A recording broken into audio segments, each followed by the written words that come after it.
নমস্কার বন্ধুরা, ঘটিবাটি রসোই ঘরে আপনাদের সবাইকে স্বাগত। আজকে আমি বানাবো চিকেন বাঁধাকপির মেলবন্ধন। দেখুন, এই যে চিকেনের টুকরো, এই কয়েক টুকরো চিকেন আছে। এটা আমি ভালো করে আদা রসুন মাখিয়ে আদা রসুন পেস্ট মাখিয়ে আধ ঘন্টাখানেক রেখে দেবো।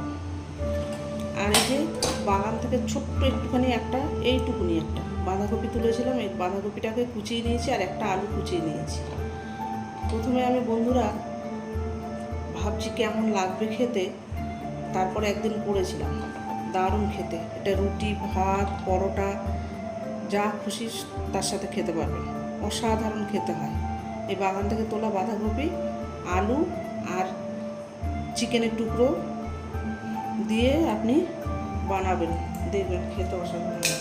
প্রথমে আমি চিকেনের টুকরোতে একটুখানি আদা আর একটু রসুনের পরিমাণটা একটু বেশি করে দেবো, আর একটু নুন দেবো। এটাকে খুব ভালো করে মাখিয়ে আমি আধ ঘন্টা রেখে দেবো। তারপর আমি কিভাবে করছি দেখুন। আমি বাঁধাকপি আর আলুটাকে একটু এপিট ওপিট গরম করে নেব।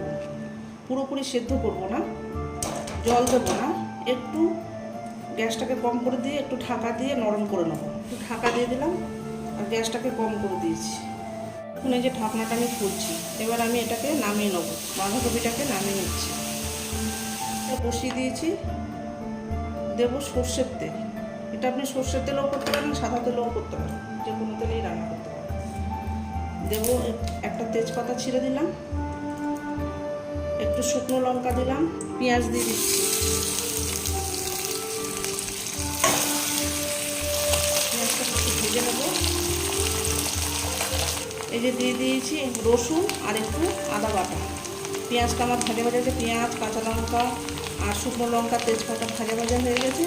এবার রসুন আর আদাটা দিয়ে দিয়েছি, অল্প অল্প পরিমাণ দিয়ে দেবো। একটু হলুদ, শুকনো লঙ্কার গুঁড়ো, জিরে আর একটু ধনে গুঁড়ো। এবার দেবো টমেটো।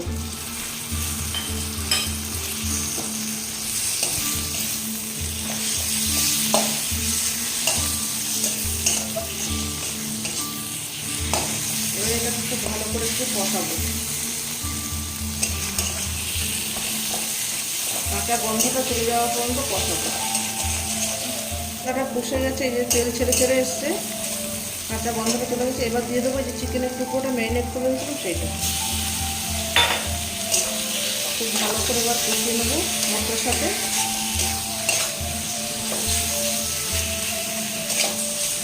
যে ঢাকনাটা দিয়ে দিয়েছিলাম, ঢাকনাটা খুলছি আমি।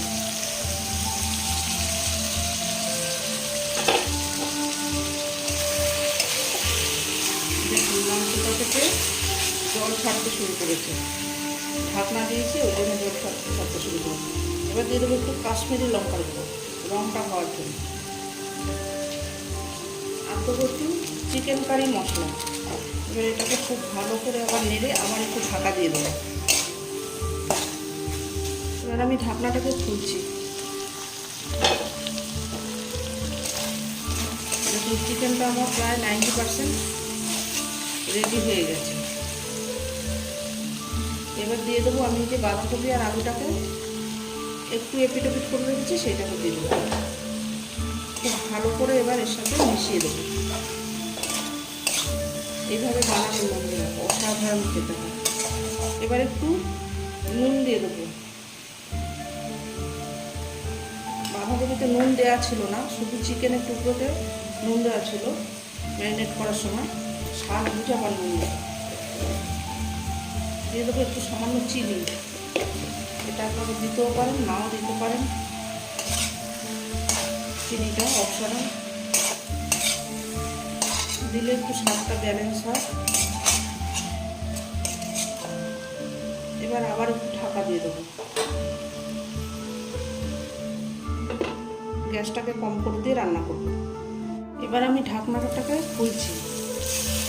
এরকম চিকেন থেকে যে জলটা বেরিয়েছে, ওই জলেই আমার বাঁধাকপি আলু সব সেদ্ধ হয়ে গেছে।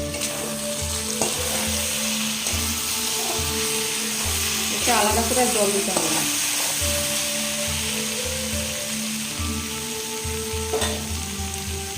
দিয়ে দেবো ডাঁটি সহ ধনে পাতা।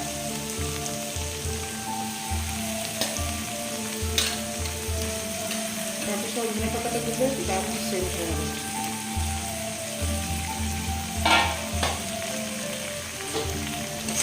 আবার একটুখানি ভালো করে মিশিয়ে ঢাকা দিয়ে দেবো।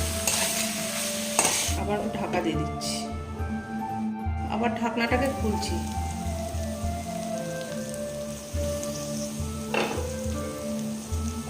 দারুণ সেন্ট বেরোচ্ছে বন্ধুরা। বাঁধাকপি আর চিকেনের মেলবন্ধন, দারুণ একটা সেন্ট বেরোচ্ছে।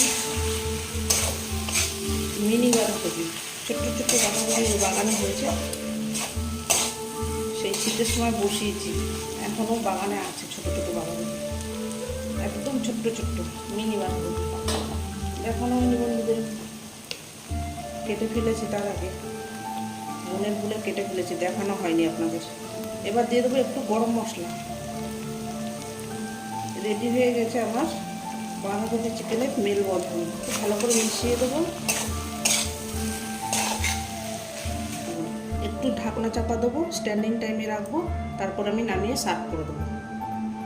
এই যে বন্ধুরা দেখুন, চিকেনের টুকরো বেঁচে গেলে এইভাবে বানাবেন বাঁধাকপি চিকেনের মেলবন্ধন। অসাধারণ খেতে হয় বন্ধুরা, এইভাবে বানাবেন আপনারা, বানিয়ে করে খেয়ে আমাকে কমেন্ট করে জানাবেন। একটিবার হলেও আপনারা বাড়িতে বানাবেন, এটা দারুণ খেতে হয়। রুটি, পরোটা, ভাত যা খুশি তার সাথে খেতে পারবেন, কিন্তু একটু গরম গরম খাবেন, দারুণ লাগে খেতে। যারা গরম খেতে পছন্দ করেন তারা এইভাবে করে গরম গরম খেয়ে নেবেন, অসাধারণ লাগে খেতে। কি দারুণ সেন্ট বেরিয়েছে বাঁধাকপি আর চিকেনের মেলবন্ধন, একদম অপূর্ব স্বাদের। ভিডিওটি যদি ভালো লাগে আমার চ্যানেলটির সঙ্গে থাকবেন, সাবস্ক্রাইব করবেন, লাইক করবেন, প্রচুর প্রচুর শেয়ার করবেন। নেক্সট ভিডিও আসার অপেক্ষা থাকবেন। ততক্ষণ আপনারা সবাই সুস্থ থাকুন, ভালো থাকুন, সাবধানে থাকুন। ধন্যবাদ।